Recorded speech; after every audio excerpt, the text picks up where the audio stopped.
Premier sujet. Affaire de la libération des soldats ivoiriennes, otages de la junte malienne d'Assimi Goïta. Une tentative de fraude opportuniste au féminisme et à l'humanitarisme par le FPI de M. Laurent Gbagbo, la bande Assoro Guillaume et leurs consorts en Côte d'Ivoire. De la manipulation et de l'instrumentalisation opportuniste électoraliste, de l'ethnicité et de la région à la manipulation et à l'instrumentalisation opportuniste électoraliste de la féminité et de la maternité. Tel aurait pu être le titre de cet article. Le massacre des femmes et des mères par le FPI de M. Laurent Gbagbo en mars 2011 à Aboboga, les nombreux viols perpétrés contre les jeunes filles et les mères par la soldatesque du régime durant sa décennie de gouvernance sont les preuves historiques concrètes de cette imposture. Le massacre des femmes et des mères à Abobo en mars 2011 par les troupes du FPI de M. Laurent Gbagbo, les viols perpétrés contre les jeunes filles et les mères par la soldatesque du FPI dénoncent de manière cinglante la fraude opportuniste au féminisme et à l'humanitarisme perpétrée par ce parti aujourd'hui dans la perspective des échéances électorales de 2023 et 2025. Pour ce parti liberticide, sectaire et tribaliste, et pour l'un de ses élèves les plus doués en matière de brutalité et d'idolâtrie du pouvoir, à savoir M. Soro Kibafori Guillaume, pour ce parti qui piétine allègrement toutes les icônes de la civilisation et droit au gré de ses intérêts particuliers de pouvoir, le respect de la femme et de la mère n'est qu'un affichage opportuniste à utiliser à l'occasion de la crise des otages ivoiriens au Mali dans sa lutte pour le pouvoir en Côte d'Ivoire. Si le PPACI de M. Laurent Gbagbo en minuscule, sa clique et ses divers satellites respectaient vraiment la femme, s'ils respectaient vraiment la mère, s'ils respectaient vraiment la dignité humaine et faisaient de ce respect la maxime suprême de leur gouvernance, il se serait interdit le massacre des femmes et des mères à l'obus de chars de combat en mars 2011 en Côte d'Ivoire dans la commune d'Abobo. Il se serait interdit de perpétrer les divers massacres et divers viols perpétrés contre la dignité humaine qui émaillèrent durant une dizaine d'années leur gouvernance entre 2000 et mars 2011. Viol des droits élémentaires de la personne humaine qu'ils n'eurent jamais le courage moral et politique d'assumer. Madame Pulchéri Balé en minuscule naît la femme, la mère et la citoyenne injustement incarcérée dont ces partis demandèrent la libération par souci moral et civique et même politique, voire par souci du respect des droits fondamentaux de la personne.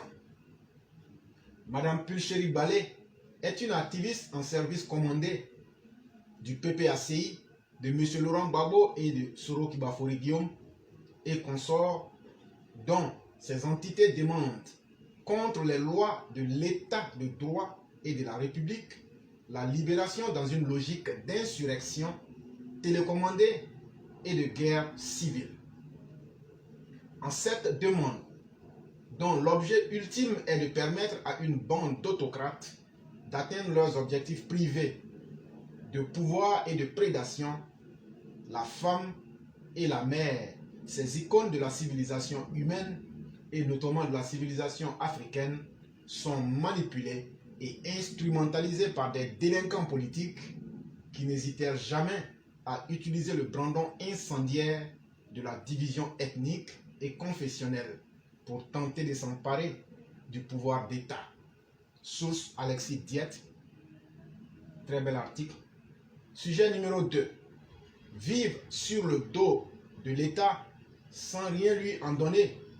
Dévoyer l'usage des avantages à des fins politiques. Petit 1. L'histoire des avantages des anciens présidents. C'est la tradition qui a voulu ainsi. Notre légalisation offre aux anciens présidents de la République une indemnité de retraite qui leur assure une certaine aisance, mais aussi témoigne de leur responsabilité passée comme garant de la Constitution. Rappelons-le, qu'il s'agisse de Bédié ou de Laurent Gbagbo, ces anciens présidents touchent une allocation viagère mensuelle à vie, qui représente une infime partie de ce à quoi ils ont droit, au regard de leurs nombreux autres avantages en nature, comme les frais de téléphone, d'eau, d'électricité, de carburant et de logement. Ils disposent également d'un cabinet composé de 5 personnes, de 6 domestiques, d'un service de 10 agents de sécurité placés sous autorité d'un officier supérieur de la gendarmerie, d'un aide de camp, de 3 véhicules avec chauffeur, de billets d'avion en première classe, d'une couverture médicale, aussi bien que leurs conjointes et leurs enfants mineurs. Un traitement royal à la hauteur du faste que chacun aurait connu, sous les ors et les lustres, lors de leur passage au palais présidentiel. Les anciens présidents sont, en outre, membres de droit à vie du Conseil constitutionnel, qui leur confère à ce titre des indemnités supplémentaires variables au cas où ils acceptaient d'assister aux séances. Petit 2. Les avantages accordés en l'absence de débat démocratique. Tous ces avantages auxquels ils ont droit sont en harmonie avec l'accord du peuple qui a voté la Constitution. Peu importe ces anciens présidents, ils ont été à la hauteur ou pas, c'est égal, quand bien même leur gestion n'aurait pas été du goût du peuple, qui a payé malgré tout leurs avantages. Cette situation est difficile à justifier de nos jours, quand ces derniers décident de sortir de leur retraite présidentielle, ce pourquoi ils perçoivent les avantages pour faire la politique à nouveau en utilisant les mêmes avantages en violation de leurs droits de réserve. Il nous revient de nous interroger sur l'usage abusif des avantages d'anciens présidents en tant que chefs de parti politique. Alors, sommes-nous trop généreux d'offrir un tel traitement à vie à des anciens présidents sans en manifester le besoin de comprendre, surtout quand il n'y a jamais eu un débat démocratique sur le sujet? D'autant qu'en particulier, lorsque ces derniers peuvent sortir de leur retraite pour mener d'autres activités, voire politiques.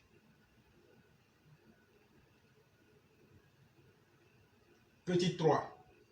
Les ambiguïtés dans l'usage des avantages accordés. Cette ambiguïté devient plus curieuse dans un bien mélange lorsque le même individu est à la fois ancien président de la République et président de parti politique qui utilise les moyens de l'État pour servir son parti dans le privé. De ce fait, il y a un dévoiement de l'objet des avantages dont il jouit à d'autres usages à la charge de l'État, autres que pour lesquels ils sont accordés.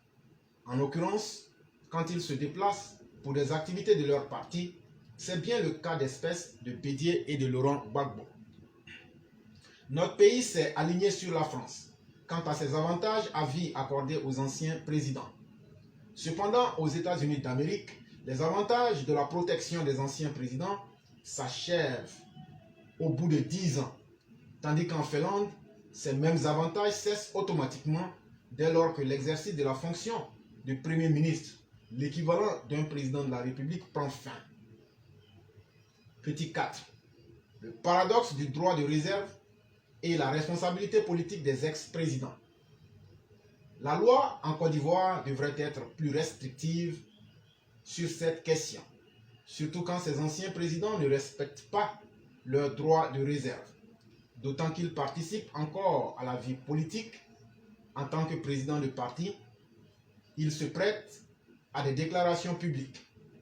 Il y a donc une confusion qui arbore les ailes du paradoxe dans l'usage des moyens publics mis à leur disposition en tant qu'ancien président de la République, mais qui sont utilisés au service de leur propre parti politique. Est-ce normal qu'un ancien président de la République fasse de la politique avec ces mêmes avantages? Telle est donc la question. Petit 5. L'incompatibilité des activités des anciens présidents. Par ailleurs, une robe de paradoxe que la vérité endosse est dans une grande contradiction chez nos anciens présidents, qui sont à la fois membres du Conseil constitutionnel de fait et chefs des partis politiques, ce qui leur confère le droit d'avoir le beurre et l'argent du beurre, c'est-à-dire en ayant la possibilité de s'exprimer sur la validité des lois s'ils acceptent de siéger au Conseil constitutionnel, tout en s'exprimant contradictoirement sur la politique globale du gouvernement en tant que chef de parti politique. Il y a interférence donc des phénomènes juridiques et politiques. Petit 6. La reconnaissance aux bienfaits de la nation. Enfin, rien dans les textes ne les contraint à servir la société nationale qui leur accorde tous ces avantages en lui étant plus utile à échanger leurs expériences politiques dans le but de construire une nation plus forte, à aider à l'encadrement des jeunes ou à donner des conférences sur des sujets d'utilité publique. Pourtant, dans le monde, les anciens présidents participent à des activités de bienfaisance, donnent des conférences pour rendre à la nation sa reconnaissance pour les avantages qu'elle leur a donnés. C'était un article de notre aîné CK, cadre du RHDP résident au Canada. Très bel article de réflexion et nous osons espérer que le message sera entendu. Nous terminons définitivement avec le sujet numéro 3 qui est un texte de notre mère Blanc, sans l'ombre d'un doute, tel est le titre. Un président tel que lui a transcendé le métier, qui avant lui a eu à cœur de construire autant d'infrastructures pour le bien-être de ses concitoyens. Telle est la question. De ses trois prédécesseurs, le premier a fait, mais peu, disons-le. Les deux autres, absolument rien. Oui, où les autres prenaient plaisir à se pavaner, lui, il a retroussé ses manches et a lavé le pays des crasses laissées par les deux derniers vauriens. Avec Bédié et Gbagbo, le pays a connu une longue traversée du désert. 16 ans gâchés par la faute du dieu maléfique. Pas un pont, encore moins une école. Depuis sa prise du pouvoir, il n'arrête pas de hisser le pays à un plus haut niveau. Où Bédié, excédé par la fronde sociale contre la vie chère, a lancé avec mépris un faites des potagers derrière vos maisons si vous ne voulez pas avoir faim. Alassane Ouattara augmente le pouvoir d'achat des fonctionnaires. Laurent Gbagbo, avec le même mépris, avait défié la population avec un « je n'augmenterai aucun salaire ». Et pendant ce temps, nos 10 doigts ne suffiront plus à énumérer les bienfaits du président Alassane Ouattara. Ce monsieur est plus qu'un simple président de la République. Il est notre roi en grand caractère, un roi vrai, un roi digne, un roi travailleur acharné et un roi sensible au bien-être des autres. Des gros cigares au bec pour impressionner la galerie, parler pour ne rien dire en ricanant comme une hyène, il laisse ses bassesses aux autres, que sont Bédié et Laurent Gbagbo. Lui, Alassane Ouattara, a d'autres chats à fouetter. Il réfléchit et il crée. Il porte son pays à bout de bras. En réalité, Alassane Ouattara, c'est du balèze. Voilà pourquoi il est un roi en grand caractère pour nous. Son front est ceint de la couronne de ses réalisations. Son trône, c'est bien nous, ses enfants. Et nous le défendrons sans relâche. Cela ne fait l'ombre d'aucun doute. Source Massiata Blanc. Mesdames et messieurs, je vous dis merci. Nous avons totalement fini avec la présentation. Et je me suis fait fort de ne pas abuser du temps. Mes 30 minutes, j'ai pu finir 4 minutes en avant. Pour essayer de rattraper les 10 minutes. Donc en réalité, nous avons perdu 6 minutes. Vous voyez combien je suis strict avec le temps envers moi-même. Ce ne serait pas envers les autres que je ne serai pas strict. Quand vous appelez, allez droit au but, dites ce que vous avez à dire. La parole, ce n'est pas la quantité et le temps perdu. La parole, c'est l'efficacité qui réside en elle. On peut dire une bonne chose en 10 minutes. Et donc ceux qui vont intervenir, plus l'émission sera efficace et courte, ça nous permet de gagner en temps, ça permet de faciliter la tâche. Lorsque vous aurez la parole, soyez le plus bref possible en vous disant qu'il y a d'autres personnes après vous. Mesdames et messieurs, partons sur le postulat qu'il est midi, heure de New York, et qu'il est 16h à Abidjan, et 17h probablement à Paris. Si tu as envie de poser une question, si tu veux intervenir, si tu veux même t'opposer à ce que nous avons dit, la plateforme est complètement ouverte et nous attendons des uns et des autres qu'ils puissent placer leurs appels dans ces 5 minutes. Une fois que tu as placé ton appel, que ça sonne 1 ou 2 fois, n'insiste pas. Et donc, mesdames et messieurs, c'est vous que nous attendons pour débuter l'émission, pour ceux qui aimeraient bien se prêter à ce jeu.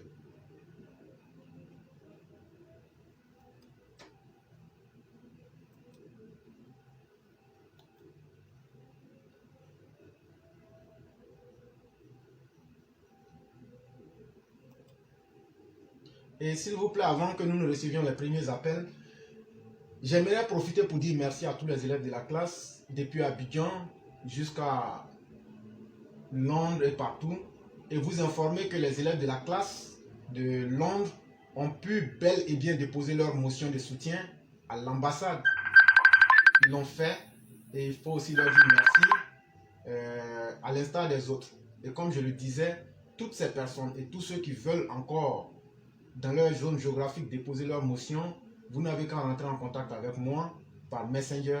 Je vais vous montrer ce qu'il faut faire pour que vous puissiez déposer votre motion de soutien. Ça sera très intéressante.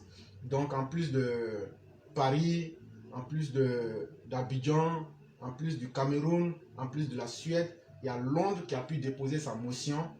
Et très certainement, comme cela a été déjà fait, on va transmettre l'accusé de réception pour que lorsque certains vont encore s'ajouter, on va transmettre cela au ministère des Affaires étrangères, comme ça a été le cas le jeudi passé à Abidjan. Et donc, mesdames et messieurs, nous allons débuter les premières confrontations intellectuelles à travers ceux qui ont bien voulu se prêter à ces jeux. Et comme je l'ai dit, le temps d'appel c'est 5 minutes. Et après ces 5 minutes-là, il serait souhaitable que les uns et les autres n'appellent plus parce qu'on ne va pas les prendre.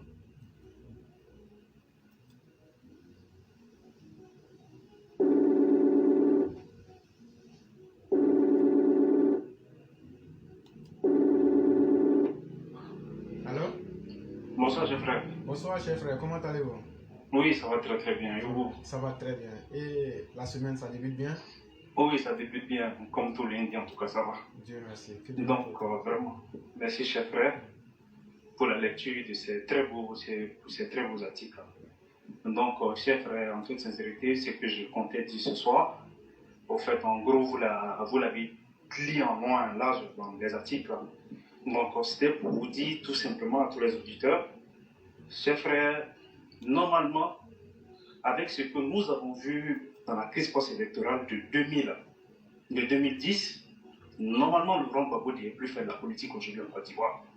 Dans tout pays qui se respecte, des politiciens malhonnêtes comme Laurent Gbagbo des politiciens sanguinaires comme Laurent Gbagbo ne devaient plus faire la politique. Mais aujourd'hui, qu'est-ce que nous remarquons? Nous remarquons qu'en Côte d'Ivoire, Laurent Gbagbo aujourd'hui, il essaie de s'asseoir, il essaie de faire les choses de telle sorte à ce qu'il puisse avoir un poids dans l'atmosphère politique ivoirienne. Mais en réalité, il ne pèse plus rien sur ce dernier-là. Mais est-ce que ce n'est pas le parti au pouvoir qui met Laurent Gbagbo en confiance? Aujourd'hui, c'est le parti au pouvoir qui met Laurent Gbagbo en confiance. C'est la raison pour laquelle il s'est permis aujourd'hui de faire cette déclaration. C'est-à-dire, nous, aujourd'hui, avec le pouvoir Ouattara, nous donnons le bâton à Laurent Gbagbo de battre le président de la République. Laurent Gbagbo ne devait plus faire des politiques. Il ne devait plus faire des politiques parce que c'était une personne qui n'a pas, quelqu'un qui ne reconnaît même pas les résultats d'une élection démocratique et qui engendre 3000 morts. Mais on continue de laisser cette personne-là à prospérer dans tous ses agissements et dans toutes ces bêtises-là, afin de pouvoir endeuiller les populations ivoiriennes. Est-ce que Laurent Gbagbo, bien vrai qu'il était encore en Belgique, est-ce qu'il n'a pas participé à la désobéissance civile de 2020? Est-ce que Laurent Gbagbo ne s'est pas assis sur un plateau télé de RFI pour dire que, pas de TV5, pour dire en Côte d'Ivoire ça sera la catastrophe? Mais pourquoi on peut continuer toujours à laisser cette personne-là à toujours parler, à toujours dire certaines choses? Effectivement, dans l'article, pour pouvoir résumer vite fait, moi, en toute sincérité, je me suis posé la question suivante. Mais pourquoi des anciens présidents, comme Bédier, comme Laurent Gbagbo, à la tête de la Côte d'Ivoire, ce sont des présidents, des ex-présidents qui ne sont même pas sollicités pour trouver une situation difficile dans un pays? Parce que nous, on a vu les présidents nigérians, les présidents togolais, ce sont des présidents, des anciens présidents, même Boni Yayi aujourd'hui qui est au Bénin, souvent ce sont des anciens présidents qui mènent quand même des activités dans la restauration de la paix dans la sous-région, mais ces deux vauriens qui sont à Abidjan, personne n'approche ces deux vauriens-là. Mais c'est à la population ivoirienne aujourd'hui de comprendre que vraiment nous avons des anciens présidents qui veulent surfer sur le manque de connaissances des Ivoiriens et qui veulent toujours profiter d'une situation de déstabilisation afin de pouvoir se mettre plein de poches. Parce qu'à chaque fois au pays, quand ces deux personnes-là finissent de manipuler les gens, c'est les personnes-là qu'on reçoit encore à la présidence et c'est des personnes qui sortent avec des mallettes d'argent. Mais quand est-ce que le pouvoir Ouattara va arrêter de se comporter comme ça envers ces deux personnes-là? Ces personnes, ils ne servent absolument à rien dans ce pays-là. Donc, il est important aujourd'hui au gouvernement d'arrêter de donner le bâton pour se faire battre, chers frères. Parce que Laurent Gbagbo, j'ai lu ce qu'il a dit. Laurent Gbagbo, il a dit comme ça que en Côte d'Ivoire, un pays qui se dit émergent, mais les étudiants continuent toujours de dormir dans les amphithéâtres, les étudiants continuent toujours de se laver dehors. Bon, ok, M. Laurent Gbagbo, il a dit ça. Aujourd'hui, on peut dire à Laurent Gbagbo, vous n'avez jamais construit d'université. Si la situation est comme ça aujourd'hui, c'est parce que vous, à votre temps, vous n'avez rien fait. Mais le maître, il se dépend d'aujourd'hui. Raison pour laquelle nous sommes rigoureux envers ces cadres qui sont au RHDP. Quand on vous confie un travail, ne soyez pas précipités, faites le travail de telle sorte à ce que les gens puissent être à l'aise. Mais effectivement, est-ce que nous, qui sommes sur cette plateforme-là, toutes ces personnes qui suivent la politique en Côte d'Ivoire, est-ce que nous n'avons pas vu un reportage sur les étudiants de l'université de Cocody qui dormaient dans des salles, qui disaient même qu'il était difficile pour eux-mêmes de manger? Mais attends, or l'université de Cocody a été réhabilitée à des milliards. Mais comment ça se fait aujourd'hui qu'on a ce genre de reportages-là sur la situation des étudiants en Côte d'Ivoire? Quand est-ce qu'on va comprendre que ce n'est pas la FESI qui doit gérer les chambres de l'université? Mais on continue toujours là-dedans. On continue toujours là-dedans. Donc du coup, Laurent Gbagbo, c'est un syndicaliste. C'est quelqu'un encore qui pèse lourd au sein de la FESI. Donc il va manipuler ces jeunes-là. Et tous ces jeunes vont se retrouver un jour devant, chez tous ces cadres de ces partis-là. Et quand c'est bon, ça sera le désarroi total. Donc on continue toujours, monsieur le ministre, monsieur les autorités du pays, de laisser Laurent Gbagbo prospérer, laisser Laurent Gbagbo tout le temps dire des choses, de telle sorte parce qu'on puisse toujours endeuiller la population ivoirienne. Donc, chers frères, c'est ce que je comptais dire. Merci beaucoup, chers frères, pour votre brillante intervention. Et je suis totalement aligné derrière vous relativement à ce que vous avez dit. Parce qu'en réalité, voyez-vous, il n'y a pas de gloire à aider quelqu'un qui tire lui-même son destin vers le bas. Et c'est le cas de Laurent Gbagbo avec l'opposition ivoirienne, qui, vous l'aurez vu, ne se montre improductif à tous les niveaux. Et surtout, c'est tellement facile pour ces incapables. Quand on veut les ramener à la réalité pour dire là, c'est quelqu'un qui a fait quelque chose qui peut dire ou bien critiquer. Mais toi, tu n'as rien fait. Toi, tu es incapable. Toi, tu n'as rien apporté pendant tes 10 ans. Quand toi ou bien ta femme, vous venez à dire que tout va mal et qu'on ne mange pas la macroéconomie, c'est à croire que c'est le Satan qui est en train de donner conseil à Dieu pour lui dire voilà comment on doit bien se comporter. Je répète, quand Laurent Gbagbo ou bien Bédié veulent rappeler aux Ivoiriens que le pays va mal, ou bien quand Simone ouvre sa bouche là pour dire que le pays va mal, là, on lui demande, Simone et Gbagbo, est-ce que toi-même là, si le pays va mal et que tu estimes que on doit traiter les bourreaux comme ils doivent être, est-ce que toi, Simone Gbagbo là, tu as demandé pardon aux femmes que tu as fait violer? Simone et Gbagbo, est-ce que tu as demandé pardon aux parents des gens que tu as fait tuer à travers tes escadrons de la mort? Simone et Gbagbo, est-ce que tu as demandé pardon à ces milliers d'Ivoiriens que tu as traumatisés? Laurent Gbagbo, le pays va mal. C'est bien. Nous sommes en 2022. Mais quel était l'état du pays sous ta gouvernance pendant 10 ans? Tu as été tellement incapable, tellement insignifiant, tellement improductif, tellement néfaste, tellement toxique, tellement nuisible que les Ivoiriens, qu'ils soient de la partie soi-disant utile selon toi-même ou de la partie non utile, parce que tu avais divisé la Côte d'Ivoire en deux, tu dis tous les Ivoiriens à commencer de boiter pour aller jusqu'au nord étaient des Ivoiriens inutiles. Et tu l'as démontré davantage en 2011 en éliminant 17 régions du nord pour que toi tu puisses te proclamer vainqueur de l'élection. Fraude monumentale et historique.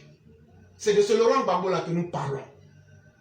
Et quand tu l'ouvres cette bouche, cet appareil buccal qui est le tien, pour dire que la Côte d'Ivoire va mal, monsieur Laurent Gbagbo, c'est comme si le Satan vient dire à Dieu, toi Dieu là, tu ne sais pas comment te comporter.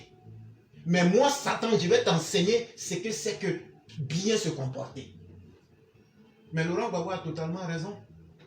Et c'est la même chose pour Bédié, qui était devenu tellement arrogant que le 22 décembre 1999, le Bédié va se permettre dans un discours, après s'être saoulé la gueule correctement, demander aux Ivoiriens, si vous avez faim, allez cultiver des potagers derrière vos maisons. S'il vous plaît, le temps est passé. Et s'il vous plaît, ne faites pas ça. Ne faites pas ça. Ne revenons pas toujours sur les mêmes faits. Quand on parle là, c'est pour que les autres humains comprennent. Mais quand tu parles à des êtres humains qui ne veulent pas comprendre, c'est qu'il y a un qui veut se comporter comme un animal. Et quand tu te comportes comme un animal, on marche sur toi. Et on t'écrase. Chez moi ici, sur la plateforme éclairée Pro Vérité là, quand on finit là, c'est 5 minutes. Si tu ne respectes pas là, je m'en fous de qui que tu sois. J'ai bien dit qui que tu sois là, je vais te dire sans face. Et je ne veux plus avoir d'appel. Parce que le temps qui était imparti, ce temps-là est déjà là. Si tu n'as pas respecté les 5 minutes, je ne vais pas te faire plaisir pour t'appeler. Tu ne peux pas m'imposer quoi que ce soit. Je ne suis pas là pour être au service de quelqu'un. Et ça, il faut que ce soit bien clair. J'aime qu'on me respecte parce que je respecte tout le monde, mais je n'accepte pas qu'on me manque de respect. Cela étant bien clair, je ne vais jamais hésiter à vous mettre sous le bus. Parce que moi, quand quelqu'un ne veut pas me respecter, je lui impose de me respecter. Je l'ai bien dit, si tu ne respectes pas mes règles, ce n'est pas à moi de te respecter. Et ceux qui ont appelé après, je ne les prendrai pas.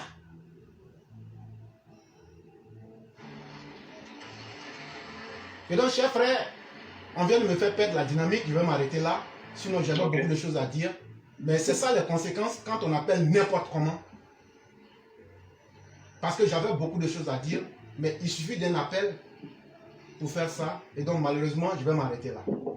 Ok, merci beaucoup, chef frère. Bonne émission à tout le monde. Merci beaucoup et vous passez une excellente soirée. Merci.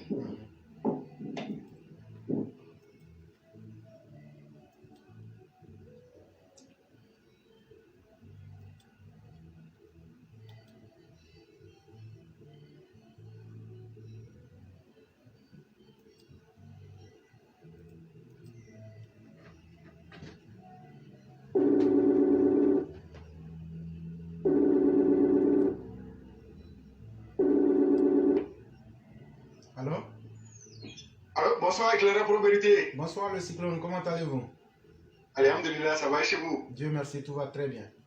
Et de Et la votre- famille? La famille va très bien. Et chez vous? Alhamdulillah, tout va bien, alhamdulillah. Dieu merci.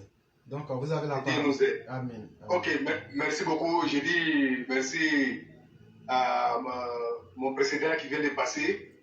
Et effectivement, je dis bonsoir à tous les auditeurs, tous nos Mao, tous nos Chao, et à tous ceux qui sont sur la plateforme. Je vous dis bonsoir. Effectivement, ils seront tous de respecter les règles, les temps et ce qui est dit.